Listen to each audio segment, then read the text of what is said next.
I know exactly how to go about making this video without being called dumb and cringe and weird.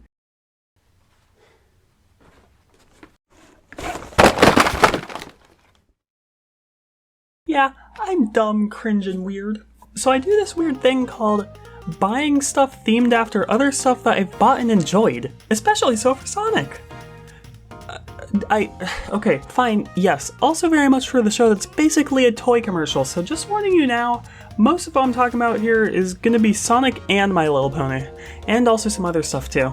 But anyways, here's where things get real weird.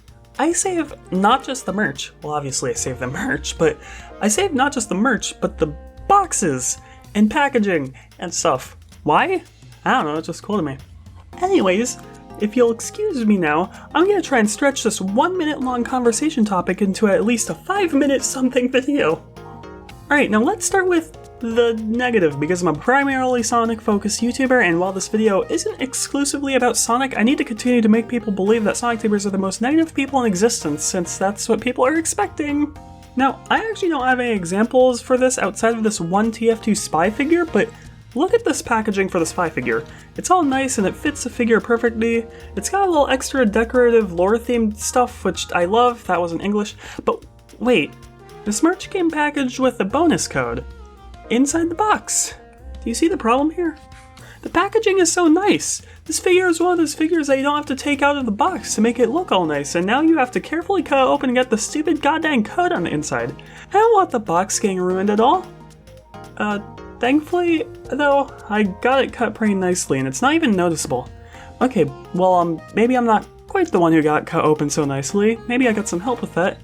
And that also kind of invalidates my complaints with this sort of thing, seeing as you can't even notice the cut. Whatever, it's not actually that bad. It's worth it for the stupid TF2 hat.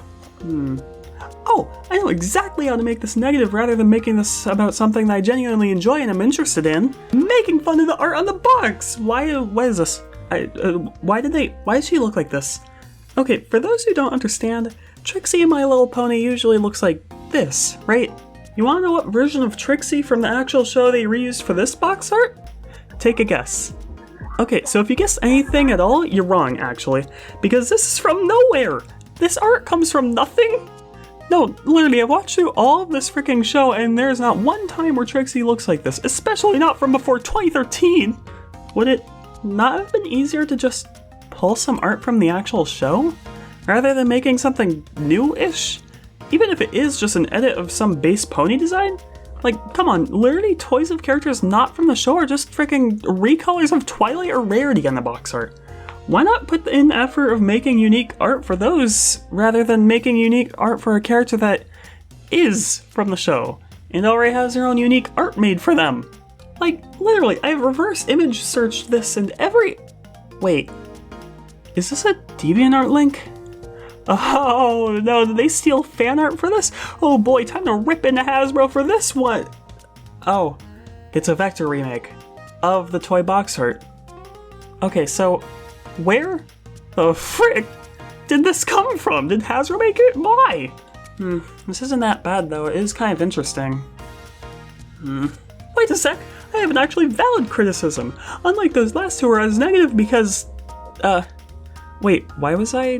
Oh right, because liking random boxes is dumb and weird and people are gonna expect me to be negative or something. And that's definitely not me, I definitely don't like random boxes. This complaint is brought to you by bags. I know what you're thinking. Wow, they hate plastic bags now? And before you judge me any further, you are 100% right, I hate bags now. Come on. Like, which is cooler? Transparent bag with a logo on it? Or box with a logo on it? And also like 15 other things that uniquely theme it and make it fun to look at. It's like, duh. I mean, yes, bags can sometimes be neatly designed, but that's only if it severely blocks visibility. Plus, there's not as much custom shaping and stuff that you can do with a bag. When merch I get comes in the bag, I don't care about the bag. I'll tear through that instantly and take out the dumb hedgehog plushie. But when it's a box, I'm always far more gentle with it because it's a much better display for it in some cases. And even if it isn't, it looks so much cooler. You're taking them out the bag? That ruins the value so much. Why would you? I do not intend on selling them. I bought these things to have them, not sell them. Plus, I would feel terrible for the plushie's feelings if I just sold it immediately. I can't even feel good about stuffing a plushie into the corner of my closet.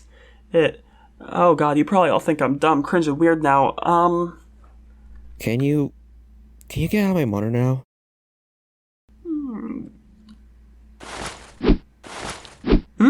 What am I doing? Oh, nothing. All I'm doing is just throwing piles of my plushies and toys into the closet so I can prove that I can handle it and I don't care that much about my plushies. Nothing to see here. Oh god, this isn't working. Okay, yes, I care that much about and love the packaging these things come in. Here's me actually being positive, finally. Look, I'm not gonna act like my thoughts on this topic are constantly negative. I'm making a whole video on it. Yes, I very much am cringe and weird, but that doesn't automatically equal dumb also. And also, seeing as my background didn't turn you away immediately from my channel, you are probably cringe and weird too. That's a good thing though, before you try and leave because you think I just insulted you all. I mean that as a compliment. Anyways, one thing I love with these is when they use the merch inside as part of the packaging art. Well, okay, a lot of packaging will do that, but I mean, like, look at the Sonic Frontiers box. Look at this, they placed the figure into Kronos Island, it's so awesome. Like, doing stuff like that is cool. Yeah, of course, sometimes it's just a picture of some kid with the merch, which is, whatever. But when they create little scenes to go along with the packaging using the merch, that's just so cool to me. It gives me so many ideas as to what I probably won't use the merch for as I continue to just display it normally somewhere in my room. Expanding upon that, sometimes the box itself is based on something from the media it's based on. Like, look at the Super Sonic plush. I mean, yeah, it's basic and Sonic doesn't exactly own space, but it's still cool and it makes sense for the character that the plush is of. This Invader Zim pin set especially is cool to me. Like, look at it, it's the house. It's the one house, it's awesome. On top of getting all these pins, you also get a small model of a thing from the show. Well, I didn't, because I didn't think it was worth the $10 it'd cost to buy, but you get what I mean. Ooh, well, you know, blind boxes suck and don't have interesting packaging and leave you completely blind as to what you're gonna get? Well, blind bags are fantastic. No, they do not look cool or have interesting designs, but these things will give you a chance to tell what exactly you're gonna get. They will leave you in an aisle at a dollar store feeling around them and squeezing them to feel what character is inside the bag for 10 minutes. Usually I'd say I'm joking because it's funnier, but no, I'm not. How do you think I got all these Sonic Squeezlings? Why are they called Squeezlings? Also, I have no idea how to transition this into the next part, so I'm not going to try to at all, but while the packaging for the current Jax figures for Sonic are kind of boring, I do like how the ring is incorporated into the packaging surrounding the figure. Though if they want to make the packaging for these figures actually cool, they could make the ring 3D, and then make the plastic surrounding the character be more in a sort of bubble shape coming out of the ring. Just a thought. 3D elements and packaging are cool. So, yeah, I like weird stuff, like cardboard boxes made to advertise toys to you. The next video will finally be a more traditional Sonic video coming from me again. Unless you really liked hearing me talk about My Little Pony here, then, I don't know, I'd be down to make an MLP video. I'm sure that's fine. Anyways,